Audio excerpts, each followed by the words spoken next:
Bonjour et bienvenue pour cette 64e émission, une 64e édition de Un jour, un comics, l'émission qui chaque jour vous présente un comics différent, un comics issu bien entendu, un comics en VO et un comics disponible bien entendu sur originalcomics.fr, votre dealer de comics, le site numéro 1 en France qui en 9 mois est devenu le plus gros vendeur de comics en VO, qui est votre partenaire incontournable. On y trouve de tout, du Image Comics, du Marvel, du DC, des indépendants, du Aspen, du Zenescope, du IDW, du Boom Studio, du Benitez, du Lady Mechanica et j'en passe. Alors aujourd'hui les amis, je vais vous parler d'un titre, un coup de cœur absolu, et d'ailleurs ça va aller vite parce que finalement je vais pas vous spoiler l'intérieur, mais simplement je voulais vous signaler que c'était sorti et vous signaler que c'était toujours aussi génial.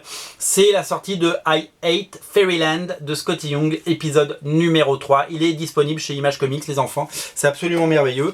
Avec, avant de vous parler de l'intérieur, cette espèce de choix absolument fou de couverture. La couverture normale, la A, est absolument géniale. Je trouve que il a fait un travail absolument incroyable. Toute la folie et tout le génie de Skottie Young sont dans cette couverture. Je vais pas lui mettre le doigt sur l'œil, la pauvre, déjà elle a mal. Et puis la variante cover qui est un petit peu plus rare parce qu'on en a beaucoup moins. Elle s'appelle les couvertures I Fuck Fairyland plutôt que I Hate Fairyland, donc c'est très drôle.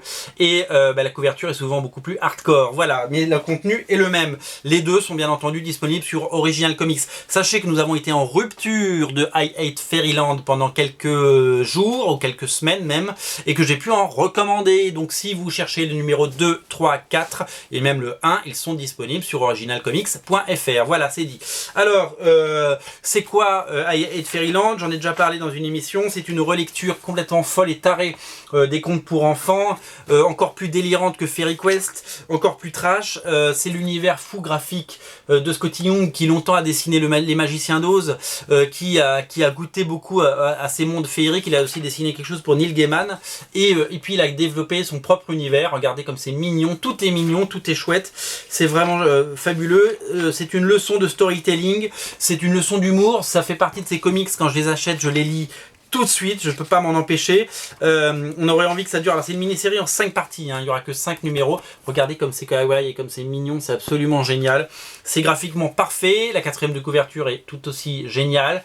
C'est vraiment un très très grand moment. C'est une série pour moi à lire en single, qui sera certainement disponible à un moment en TPB bien entendu, et qui aura le droit à droit à une adaptation française. Alors tiens, j'en profite pour répondre à une question. On me pose quasiment systématiquement sous chaque vidéo de comics que je propose en VO, à quand la VF? Alors, souvent j'ai pas l'info, typiquement je sais même pas chez qui ça va sortir, j'imagine que ce sera Panini.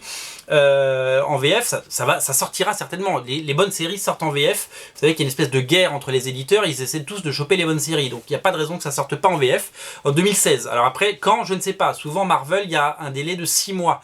Entre le moment où on a le numéro aux États-Unis et le numéro en France, il se passe 6 à 8 mois, c'est souvent le délai. Pour les séries indépendantes, c'est complètement aléatoire, ça peut être un an, voilà. Donc on l'aura en 2016, c'est quasiment sûr, chez qui je ne sais pas, mais soyez juste patients. Si je vous propose un comics qui vient de sortir en VO et dont la mini-série n'est pas terminée, c'est-à-dire qu'on en est qu'au numéro 3, il en reste encore 2 à sortir, ça peut pas sortir en VF, c'est pas possible, voilà. Donc il faut juste être un peu patient, mais vous avez raison de poser la question, parce que ça veut dire que vous êtes intéressé par cette série. Donc si vous êtes intéressé par la série, je vous invite vraiment à me jeter un œil dessus en VO. C'est très facile à lire, les dialogues sont super chouettes, c'est très très drôle. Voilà, l'épisode 3 est disponible, il est disponible partout, il est disponible sur originalcomics.fr, rubrique Image Comics. On a tous les numéros en stock, donc faites-vous plaisir. Il y a les couvertures normales, il y a les variantes, il y a tout ce qu'il faut, c'est que du bonheur. Voilà, I Hate Fairyland, c'est une espèce de révélation, c'est un délire fou, et je suis presque triste que ça s'arrête au mois de février, parce que j'aurais aimé qu'il y ait encore plus d'épisodes, et j'espère que Skottie Young reviendra à cet univers un peu fou, qu'il nous proposera d'autres BD aussi folles. Voilà, c'est un génie, ce type est un génie, je le dis pas assez. C'était la 64e édition de Un jour un comics. On se retrouve demain pour parler d'un nouveau titre. Salut, merci.